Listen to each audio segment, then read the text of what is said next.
Hey Yeg Nation, it's Haroon here. We're with John Oplanich in Evansdale by the Evansdale Community League. It's a pleasure to meet you. Pleasure to meet you, Haroon. How are you doing today in this cold but brisk morning? It's cold and chilly and I'm shaking a little bit. Yeah, me too. I hope I don't sound too stuttery, you guys. So, John, you're running in Ward 3. You've been running before and you're coming back again. So tell us, viewers, a little bit about yourself. Yeah, good morning, Ward 3. Thanks for having me. I really appreciate this opportunity speaking to the constituents in Ward 3. I've chosen Evansdale because this is where the battle starts, and the voting is starting here for the next week. I've lived in Ward 3 for about 30 years. I live in Bittern, and I make no secrets about that. I live in Bittern, I live in this ward, and I only know two of us that are running that do live in the Ward 3, and one of us is myself, and the other one is Karen Principe. I really believe that your heart is in your ward, and my first question to candidates is always, where do you live? We have the incumbent that doesn't live in our ward. We also have another gentleman that I believe doesn't live in our ward either. When you ask them where they live, they don't want to tell you where they live. And my question is, why don't they run in their own ward? Why are they running in this ward? So for example, I don't live in the south, I live in the north side. Why would I go run in the south side? That's how I kind of look at things. So your heart is where you live, in your backyard. About myself, I've started investing in the north side of the city here in 1988 as a developer, and I'd always had a keen interest in real estate. I graduated from university with a degree in the arts, but to me the degree is nice, but that doesn't really say a lot about someone. You can have a lot of degrees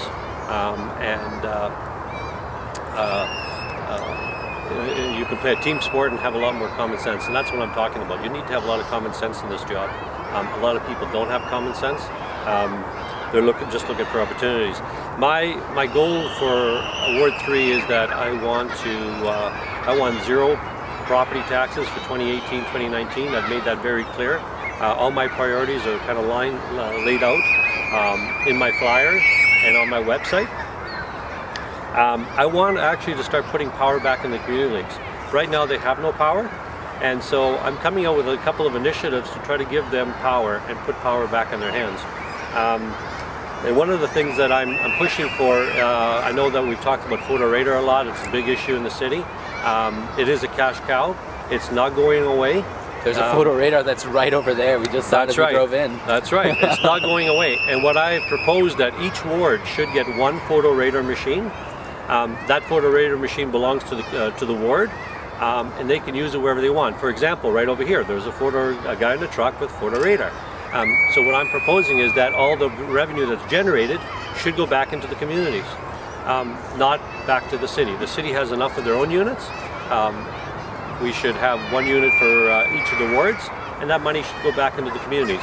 And that's one way of putting money back into communities, giving them some power. The second thing I'm proposing is that our tax dollars are not going back into our wards the way that I think they should be going, and I'm proposing that $2 from every household needs to go back into the community. And this is to use this money to beautify and enhance the neighborhoods, because these neighborhoods are 40 and 50 years old. And if these alleyways, if you were to drive around these alleyways in Evansdale, as far as you can, whenever there's a rainfall, as far as you can see, there's lakes and rivers. I mean, they have potholes that are a foot deep, and nobody's doing anything about it. Like I said, I've lived here for 30 years. I know this area. I used to ride my bike around here as a kid. So, and I live in Bittern. I don't live in Evansdale. We have the same problem in Dunluce, in Bittern, and my goal is to fix roads first. So I say infrastructure first. That is the priority. You need to prioritize. So that's the two things. I don't like what's going on right now in the City Council. I think they're stale. I'm a big believer that nobody should be in City Council for more than 8 years. I think what ends up happening, they want to stay for 25, 30 years. I'm not interested in carrying anybody out in a coffin. I'm a strong believer that 8 years and you're out, and that's what I promise. I promise one max of 1 or 2 terms, and then I'm out. let somebody else come in after that with some good ideas. There's a lot of people with a lot of wonderful ideas out there. And I think what ends up happening is people just kind of give up. And I think by promising that you will only stay for 1 or 2 terms, I think you're going to get a lot of people challenging and coming up with some wonderful ideas. So like I was saying, I've been involved in land development here in the north side since 1988. I never started off that way. I worked for 23 years for a major giant in the pharmaceutical industry, and one of the largest in the world, but we started off as a very small company. It's extremely important to remember that you are not one person working at City Council. It's a group of 12 people. You have to be a team player if you want to get anything done. Yes, your priority is going to be your ward, and that's what it should be. But at the same time, if you are not a team player, and if you think that you're going to win the game by just trying to be a solo player, council will turn against you, and so will administration. You have to be a team player. That is so key, and that's what I learned in working for a large corporation. And City of Edmonton is a very large corporation, and so you have to be able to work as a team in this corporation. If you're trying to work and say, me first and everybody else in the city last, that just doesn't work. I like the idea of saying me first and everybody else last, but that never works. And if that's the mentality that you have, you're going to find yourself at the back of the bus. So as a developer, I was quite involved in terms of planning and development. So I know how the city works. I know that, people talk about all these developers. The developers do a lot in the neighborhoods. They're the ones who buy the land. They're the ones who dig the sewers. They're the ones who put in all the services. The city comes along and takes all the tax dollars. We have more than enough tax dollars in the city of Edmonton to do what we need to do. The problem is that people come along and then they have too many dollars and they want to start spending them on a lot of things that we don't need. And I'm not saying that we don't need some of these things. I'm just saying that we don't prioritize properly. So when I say that infrastructure in the north side is number one, that is number one. Bike lanes are number 20 in the city, as far as I'm concerned. Yes, we do need them. I ride bikes all the time, but this is a winter city. This is not Arizona. And so those bikes, yeah, you can ride them between the spring and the fall, but from November to March, you can't ride them. So then once they put in these bike lanes, then they have to buy expensive machines to clean the snow. And then things get damaged and you got to get the snow clean, and it's a mess. I'm not big into that kind of stuff. I think that's legacy stuff that people try to leave. And this mayor wants that. But I think what's going to happen is after this mayor's gone, another mayor will come along and say, you know what, and another council will come along and say, hey, we don't really need these lanes. They're not good for traffic. They're stalling traffic. We need to move them or get rid of them. And I think that eventually that's what's going to happen. Those lanes will disappear. The other thing I was saying that as a developer, as a real estate person, I know a lot about planning and development. At university, when I was doing my degree in arts, my focus was in economics. I did it around urban planning and healthcare, and so that's how I got my interest in real estate. I've always kind of had an interest in real estate. No, here we go with the phone. We forgot to turn it off. I call myself an expert in negotiating because I spent 23 years with a major corporation. My sole goal was negotiating contracts and selling, and so I have an expertise there. And I'm a win-win person. I like to see a win-win situation. I'm not looking for win-lose. I'm looking for win-win. And so during this time that I spent in this corporation, I was sort of responsible for a lot of business in Alberta, and I was responsible for about $30 million worth of business in northern Alberta. So I know something about negotiations, I know something about contracts, I know something about planning and development. So I think I'm more than suitable for the job, and I think I bring quite a bit to the table. And the one thing I do like is I am a consensus builder. I want to work with the people, the councillors on the north side. I think right now the incumbent we have hasn't worked with them. I'm not the type of guy who's going to want, I say this sarcastically, but I'm not interested in sitting in Iverson's lap. I'm my own man, but I want to work with him. I think he's done an excellent job up to this point. A lot of this legacy stuff I'm not interested in, but he's been around for a long time. He's done a very good job. I like him, and I know we can work together very well. And I'm going to keep him accountable. And when I say 0% for taxes in 2018 and 2019, I mean I'm going to fight for no taxes 2018, 2019. I also am a strong believer that senior citizens that earn less than $50,000 per year or 80 years old, no more taxes. I don't think they should be paying any more taxes. They want to stay in their homes. They have limited resources, and most of them only earn Canada Pension and Old Age Security, which amounts to about $25,000 a year. You and me cannot survive on $25,000 a year. They manage to survive on $25,000 a year. And this brings us back to the point of City of Edmonton spending. I mean, if you got $1, you don't spend $20. You spend 90 cents and you save the other 10 cents for something that you're going to need. This city is spending more than the dollar, and then they're increasing our tax dollars every year by $300 a year. And this money is not going to anything other than paying interest and paying, trying to pay down some of this debt.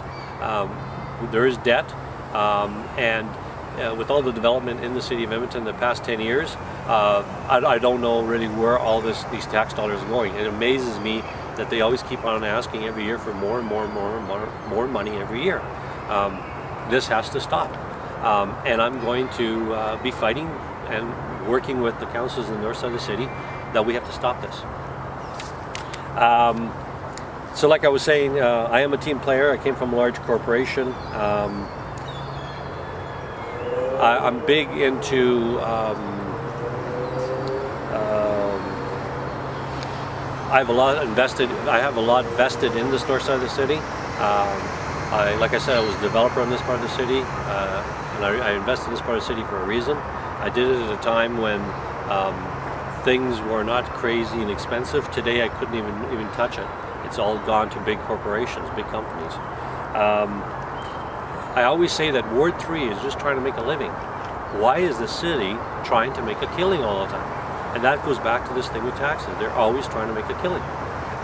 So, like I said, freeze taxes 2018, 2019. Infrastructure is number one, and the rest comes behind it. We have a problem in Ward 3 as well for bus service. We need to improve that. There's some areas like Bellerive that have very poor bus service. They keep crying for it. We've been talking about LRT since 1976. We were driving the train in 1976 during the Commonwealth Games when they brought LRT into Clairview. It hasn't moved 1 foot since that time in Ward 3 or towards Ward 3. I mean, we've got as far as Kingsway at the Blatchford development. I promise, and I know that within the next 4 years, I will bring LRT to Castle Downs, to YMCA Castle Downs. It's got to come down 113A Street. This business of building a temporary bridge over CN Rail and then worrying about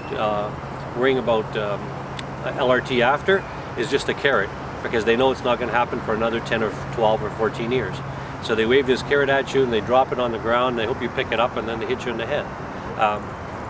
When I say I'm going to promise to bring LRT to Castle Downs within 4 years, I know how I'm going to do it, and I know how to do it.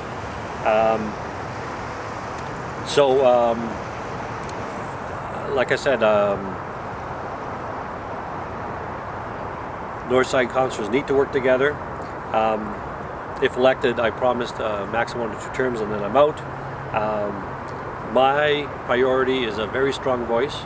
I like to engage people, and by engaging, sometimes people don't like that. But this is politics, and and I mean business. and I want people to, I want to engage people, and sometimes the only way to do that is to put pressure on people.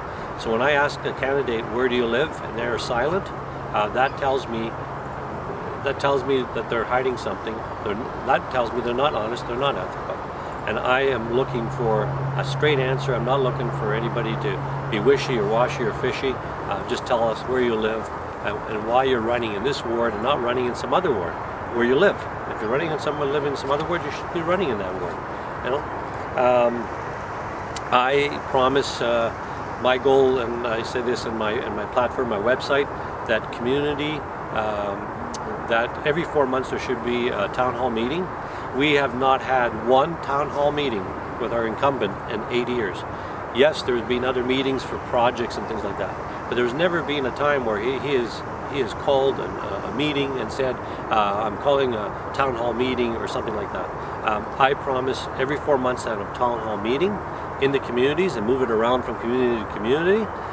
They'll give an opportunity for residents to come together. Residents don't get a chance to come together and meet each other. Ward 3 is the most diverse culturally than any of the wards in the city. And I'm big on supporting those wards, those businesses, and by shopping in those businesses. And that is one of the ways I try to encourage people to do that. I also, with my kids, I really encourage them with minorities and things like that, because a lot of people aren't exposed to that.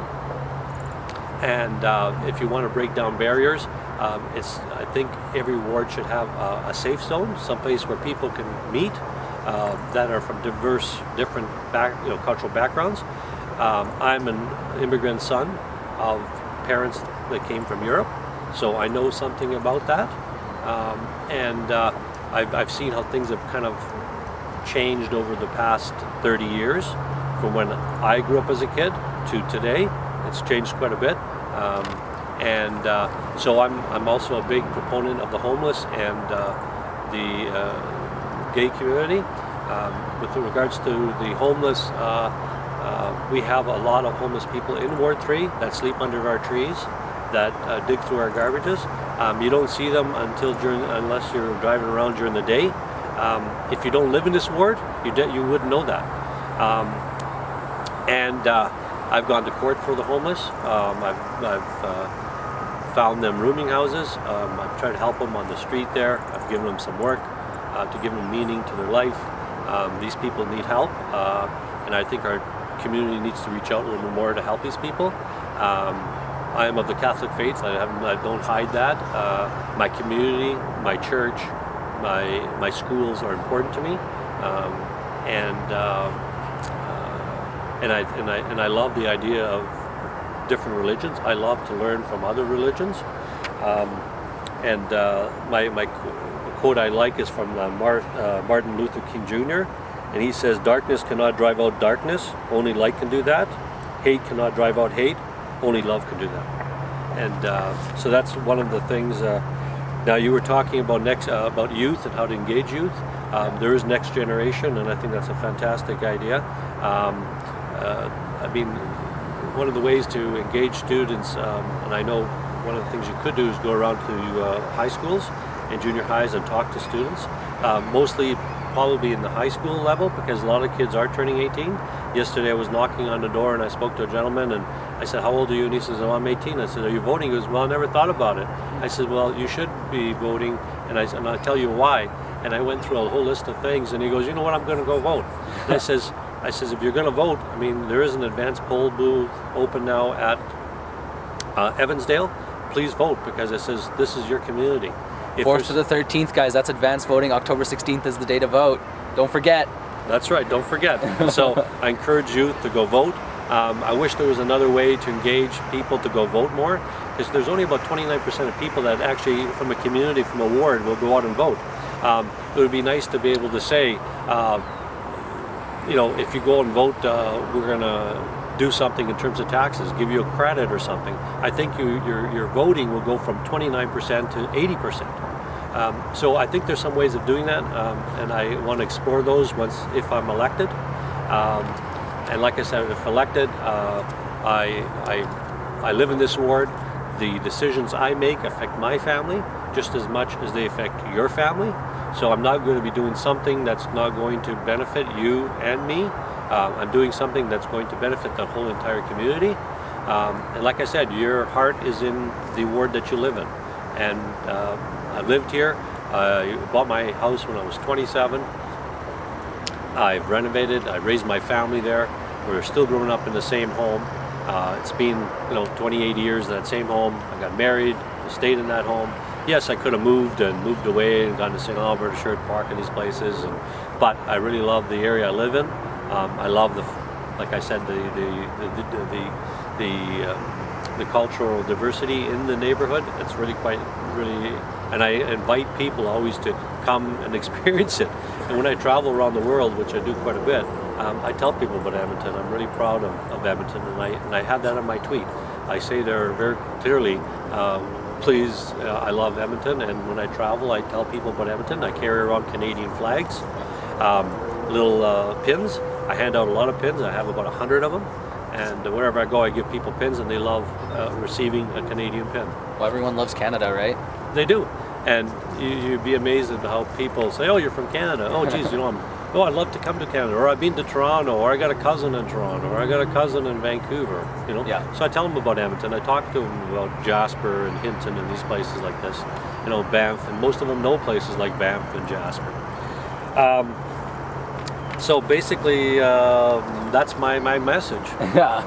that was quite a bit of talking, and you talked about the points that we always love to bring up: cultural diversity and youth engagement. So thank you for that. But I guess we should start wrapping up because it has been quite some time now. Because you had a lot to say, and it was actually very engaging.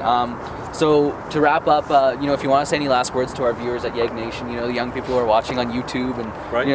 We're trying to get them engaged. So if you want to say any last words, now's the time. Yeah. Well, what I'm going to tell you, constituents in Ward 3, my name is John Oplanich. Like I said, I've lived here for 30 years. I am the name that you know, the man you can trust, and the counselor you need. And I've said that from day one, and knocking on doors, seniors love the fact that they want somebody who's going to make a difference in City Council. So on October 16th, please get out and vote, and please vote for John Oplanich. Thank you. It was a pleasure meeting you. Pleasure meeting you, Harun. Yeah. All right, Yeg Nation, October 16th. I know you guys heard it a million times, but don't forget, we'll see you later.